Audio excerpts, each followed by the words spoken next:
Welcome to Books on the World, presented by the Cape Cod Writers Center. I'm Dan Tritle. In this half hour, a young adult work of fiction set on Cape Cod, a paranormal romance with a twist, spanning centuries where everyone is not who they seem to be. Our guest today is journalist, teacher, and writer K.R. Conway. Her book is Undertow, the first in a planned series in a unique fictional universe. K.R. also sits on the board of the Cape Cod Writers Center. Kate, hi, welcome. Thank you for having me. In this half hour, we'll talk about young adult fiction and the unique way of marketing that has made your book a success.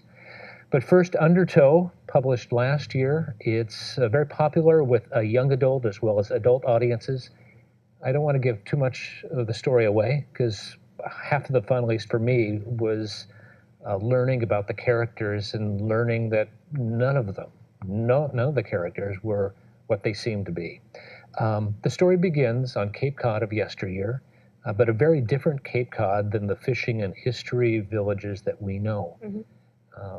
What makes the Cape Cod of your story so different than the Cape Cod that we know in the history books?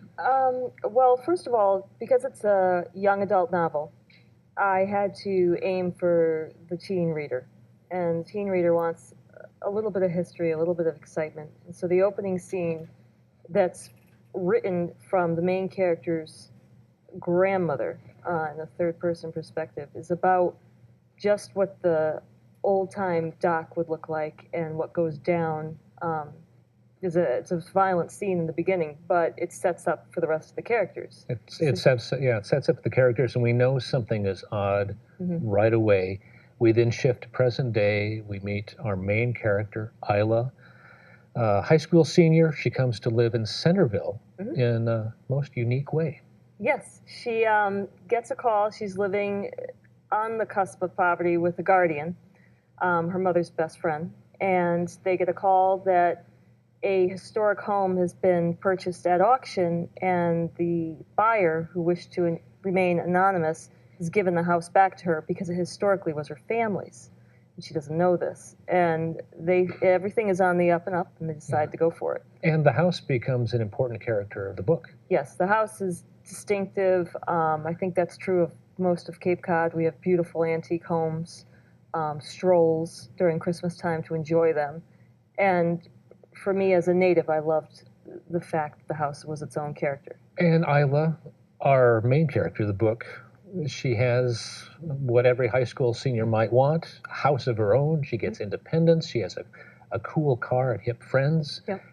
And we learn she has her high school experiences, and you go into a typical high school day. Yeah, I think that surprises a lot of people about the beginning of the book. It seems to be set up as just a typical teen romance. And then when you start learning, like you said, not everyone appears as they are. There's background. And it's about halfway through the book that we learn that things aren't really as they appear, and the story unfolds, plot twists, paranormal experiences. There's a lot going on here. And I'm really, you've brought in a lot of experiences to putting all this book together. What were some of your influences in this book?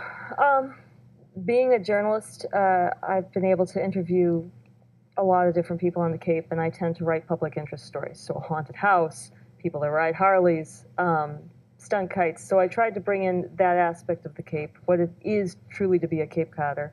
And then I am an avid reader as well and a book reviewer. So some things that stood out to me as my favorite books had a lot of complicated backstories and twists and turns and those moments when you're like, no, that can't be the right thing. Those kind of influenced me, plus my readers. You're watching Books on the World, a presentation of the Cape Cod Writers Center. I'm Dan Tritle with journalist and writer K.R. Kate Conway, author of Undertow. Undertow is considered a young adult novel, yet the young adult genre, especially this book, is very popular with adult readers. What's going on here?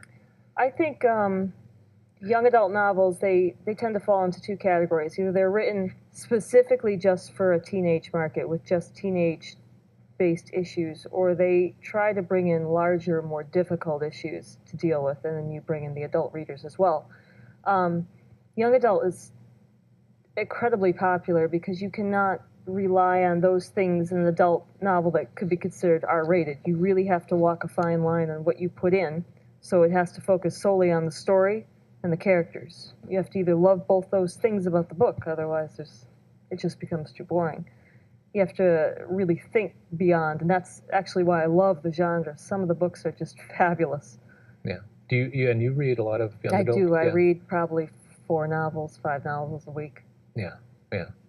And I suspect one of the ways that you can get into the voice of teens in your book, that you know your audience, is of your day job. Yeah. When you're not a writer, when you're not marketing your book, you drive a school bus. I do. I drive a 16-ton school bus filled with basically 50 of my screaming teenage audience fans. What a what a wacky job to have. It is. I chose to do the job actually as a writer. It's actually great because the middle of the day is to myself and all summer is to myself. And Yeah. I have the same breaks as my children. But I also get to hear how they actually speak, the lingo of a teenager and what they love and how they talk to each other and move.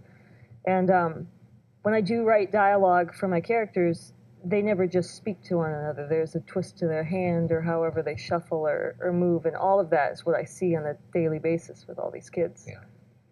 Now, the kids that you drive to school, the kids that you interact with on a daily basis, they had a lot to do with the development of this story. And I think the marketing of your book, how you developed it, is fascinating. Something that a lot of people are paying attention to. You had a lot going before you published this book.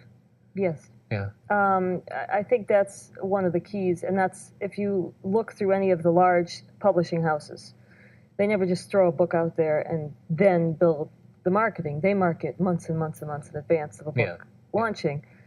For me, I took all the YA books that are doing really well. You say YA, young adults. Yeah. And a lot of them end up going to film, and then once it goes to film, the covers change to reflect the actors that became the characters, and I just decided that why not launch a book like a movie from the beginning and brand the characters. If I had real models, I would have 9,000 photos of these characters that lived in a book, and I could use them in 9 million different ways. And the photos of the characters that are in your publicity, in the book, they're actual students. They are. They're actual students on Cape Cod. They are. How did you find these people, and how did this come about? We first found the face of Isla Walker, the main character, and I had to find faces to fit characters that were already written. And one of my beta readers, I have a team of adult readers. Excuse me, you called them beta readers? Beta readers. So they read the book not for line edits, like a regular editor. They read for flow of story, making sure I'm true to the character. And they read scenes over and over and over again. They probably read Undertow 8 times, and at that point we all just wanted to kill the characters. But, you have to do that. Yeah. I have one reader on the Cape. The rest are spread across the country. Yeah. And she knew I was looking for a face of the main character to put on the cover. The main character, Isla. Yep. And she said, I think it might be my neighbor. And so Really? she connected me on Facebook to the mother. I approached the mother. I looked through the girl's photos, and sure enough, she was a dead ringer for the character. She's the girl next door, fair skin, dark brown eyes, just beautiful dark hair. You'd pictured her in your mind. Exactly how I pictured her. I'm like, she could definitely work. So the mother was like, sure, you can use my daughter. And this girl, Leslie McKinnon, thought it was a really cool idea. She's like, I'd never get an opportunity like this. From her Facebook page, I started scanning through her classmates, unbeknownst to them. So at some point last year, everyone was getting me looking through their photos. And there was a few boys I liked, but there was one that really embodied the other main character, Rafe Paris, who's in the book. Okay. And we contacted him, and they barely knew each other. They were both seniors, but they hit their mark perfectly when we put them in the studio. And then we grabbed all the other characters as well and shot everyone, because it just made sense to have posters and cards and them on blogs and then on graphics. And people that enjoy the book online and have their own blog can actually pull a certain graphic and place it into their blog, and it'll link back to the book. It was a very elaborate undertaking. And the kids enjoy portraying the characters. And the kids like their characters, which is really fun. They root for their characters. They argue over who's the best character. Because it's not just the two main characters. It's deliberately made almost a Breakfast Club type of group of main characters. So even though Colby and Leslie are on the cover as Isla and Rafe, there's a set of 5 main characters that work together as a strange sort of camaraderie. And they all have become friends? They've become very good friends. We're talking about the real students. The real kids, when they're in the studio to be photographed, and it takes 6 or 7 hours. It's a very long process. They have the best time together, and they're laughing, and they're catching up, and now they connect on Facebook with each other. Because I'll post a photo that would come out, and they're like, oh, you look great in that shot, or whatever it is. You're watching Books on the World, a presentation of the Cape Cod Writers Center. I'm Dan Tritle, my guest, writer and journalist Kate Conway, author of Undertow. The marketing you've done, the creation, the photos, the putting everything together, you must have a lot of other authors and writers jealous of what you're doing here. And you teach writing and you teach fiction graphics as well. What do you tell folks when they say, I've written this great story that I can't get anybody to, I want to sell it, I want people to read it? As a writer today, as an author today, you can't be just content with writing. You've got to be a marketer as well. How do people start? How do they go about it? Well, like you said, first you have to have a story that's solid, that's gone through not just your family's hands and they've said, oh, it's fabulous. They've gone through, really heavy-duty edits, but you also have to think, who is your true audience? And you have to think beyond what's been typically done, because the entire book industry is changing. Now you have digital rights. Sometimes some books will never become a printed book, and I chose to print the advanced copies of Undertow and send them across the country. Book reviewers would request it. Mm-hmm. The reason I printed it, rather than sending it as a digital file, was if they liked it, they would hand it to a friend with an easy just hey, I love this here. Yeah. And then someone else takes it and it goes there. Of course, there's a few copies that have a very unique cover that nobody will let go of, but very few indie authors, take on that expense to print real art copies, but that's what the big publishing houses do, so I basically followed. But branding it as a movie, that was just a momentary jump of insanity that worked well. It's interesting you use the term branding it as a movie, and before you actually started selling the book. Well, if you punch in any of the characters' names on Google, they'll come up. Really? So if you take any other character from any other book that hasn't been launched as a movie, trying to think of something off the top of my head. So, but you've had your characters now. If I would Google Isla Walker, you will see her as the top hit and all the reviews that came with the book. So the reason I did that was because people that loved the character and they wanted to just see if they could find a lookalike. Sometimes book reviewers will find a lookalike in an actor and drag it to their review. Yeah. You get more than that now. You could see her in 9,000 poses. You could see her in 9,000 things with Rafe. You could drag it to your own desktop. They become highly searchable because they were branded as the characters. And these kids appear as their characters for book signings and TV things. The models, the students go to book signings. They do. And poor Colby needs a bodyguard because he's quite cute in real person too. And all the girls are like, please sign. So, but again, going back, you have to have a good story to start out with before you can even begin to count any success with your marketing here. Because you can do all the marketing you want, but if it's not a good story and people don't follow it, it's like, what's going on? Yeah, you really, and part of that is having characters that are truly well-rounded. Just developing the characters without the story took me close to a year, and each character had their own file. Just as a character, it wouldn't even appear in the book, but for me as an author, it was important that I knew every little detail about this particular character, down to when their birthday was, if they had siblings, all these different things that would never appear in the book. But then when I write for their voice, I could drop them into any novel. I could put them in Lord of the Rings and know exactly what they would say because I saw them as real people. That was the goal, to make them real. And again, and let's go back to that. How do you develop a character's voice, and how do you stay true to that voice?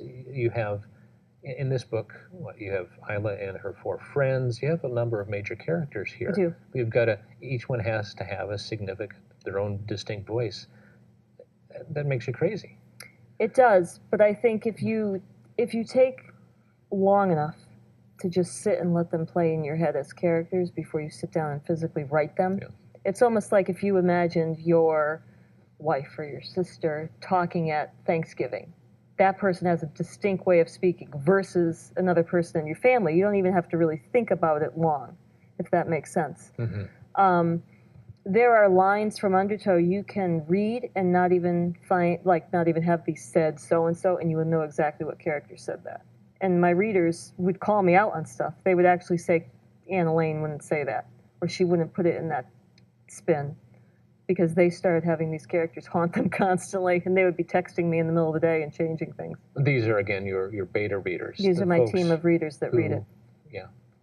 And you depend on those I do. a lot. They're very honest, and I take what they say seriously. If they think I have a flaw in the story, I change it. When you finished your initial draft of this story, of Undertow, it was a lot longer than what ended up in this published version. It was about 20,000 words longer. It had a few bigger scenes, a few new scenes. One of those scenes got moved into the second book. The other one, involving one of the characters called Colette, which is supposed to be Kian's ex, which he gets dresses from. And again, Kian is one of the main core characters in Undertow. Again, you're talking about, I'm sorry, the second book. You've plotted out. We had to plot out all the books because it's such a convoluted, complex history. Because you're relying on the characters' own family trees and how those family trees interacted and how they end up where they are. Yeah. They find out about their own history as they go along, kind of a spoken history that has complications in it. This is all important for a writer. To have a successful book. You have to define your characters. You have to plot everything out. You can't just write willy-nilly.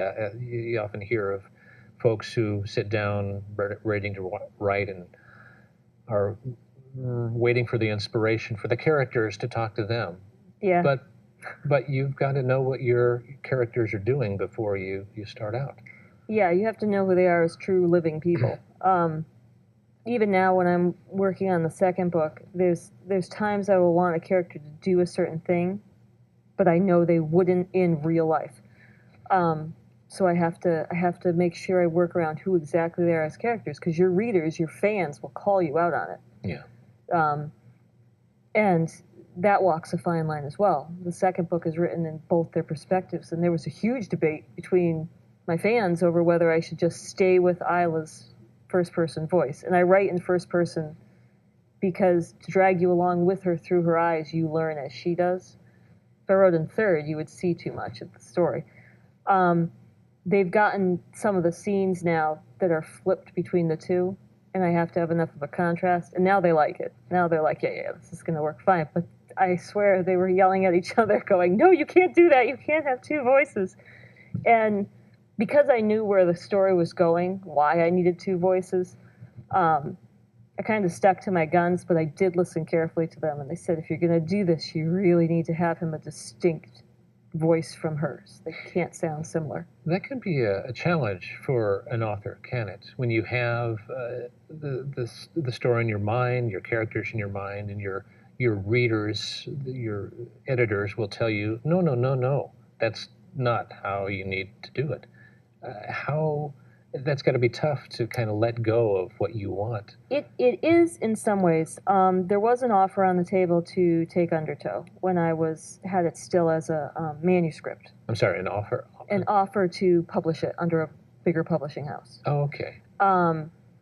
They wanted me to change things things that my readers loved about the story. Yeah. And I said, well, I could do some things, but I'm unwilling to take out bigger chunks, because when you read the story, you invest in the characters as people before you're flung into their more paranormal world. That is a tough aspect. I mean, I'm not ever against having an agent or whatnot, but I know where I want the story to go. And sometimes when you sign on the dotted line, you give up a lot of your creativity because you just signed away your story. You have to decide what you want to do. On the other hand, it's exhausting to do everything. Yeah. Marketing alone, you need to have a second clone of yourself. It's a full-time job. And that's what many authors need to do these days, because the publishing world is so different. Yes, it is. Yeah. And it can be an expensive undertaking. You have to really be all in or nothing, because to climb the ranks, and there's continuously new books being released. So to stay in a bestseller list, you have to constantly be peddling your story. At the same time, you're supposed to be writing the other stories. So it's a balancing act.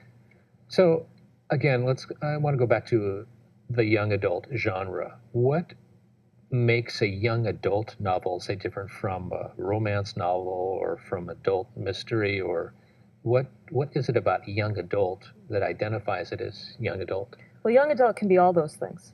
It can even be a horror story. It could be a contemporary story. What makes a young adult is basically the age of the main characters. The age of the characters. And you have to, technically, anything goes. You can put anything in a young adult novel. However, you're going to alienate the libraries if you cross a certain line into darker territory. Yeah. You also offend some of the parents. So having a 13-year-old daughter myself, I use her as sort of a sounding board on how far I push the characters and what I allow them to do or say. So you ask your daughter what Isla would do? Yeah, and well, it's more of like, how can I write this scene and not cross that line type of thing, you know?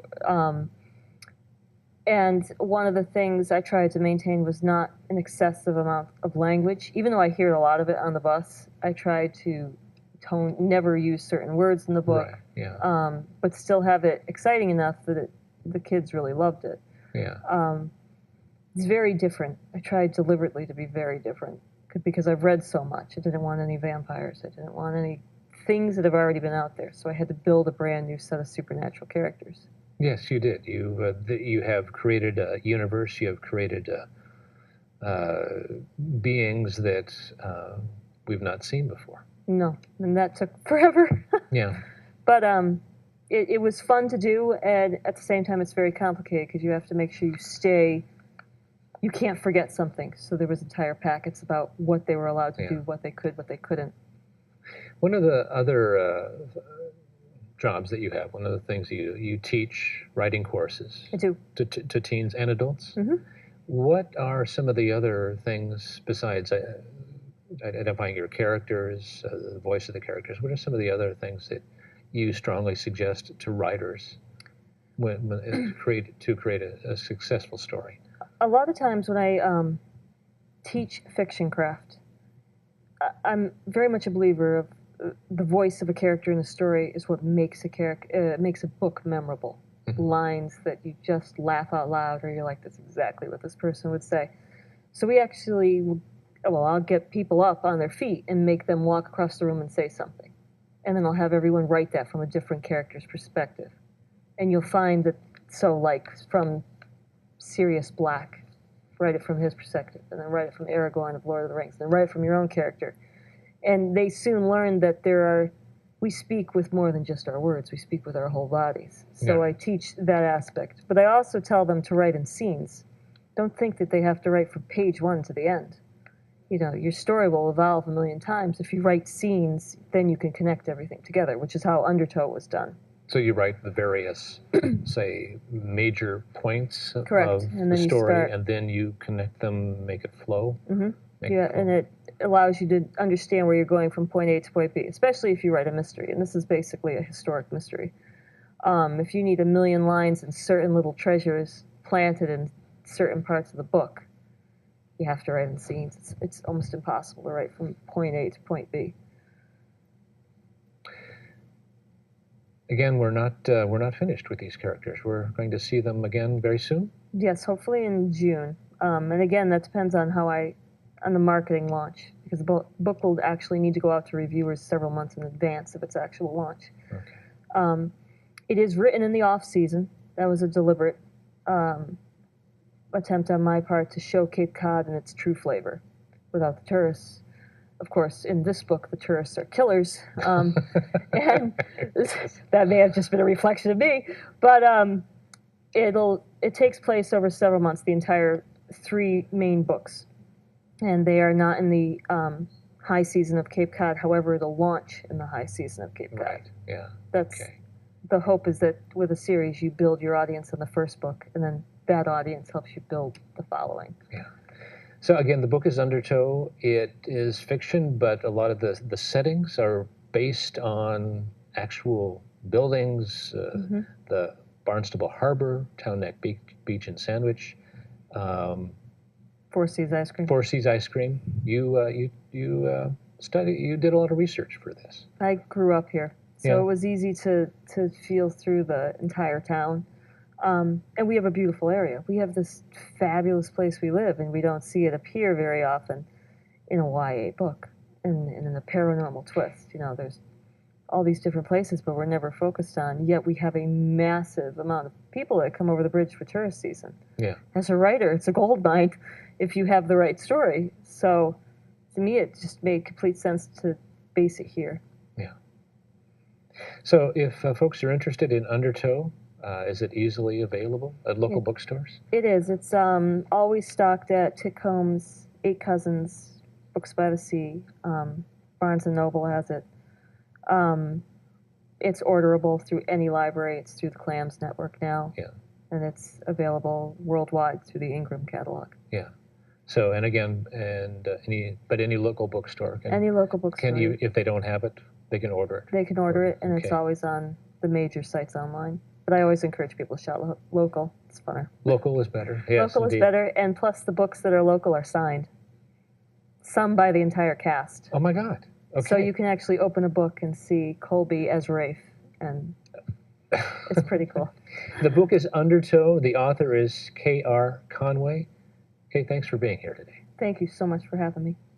You can find out more about the Cape Cod Writers Center on the web at capecodwriterscenter.org.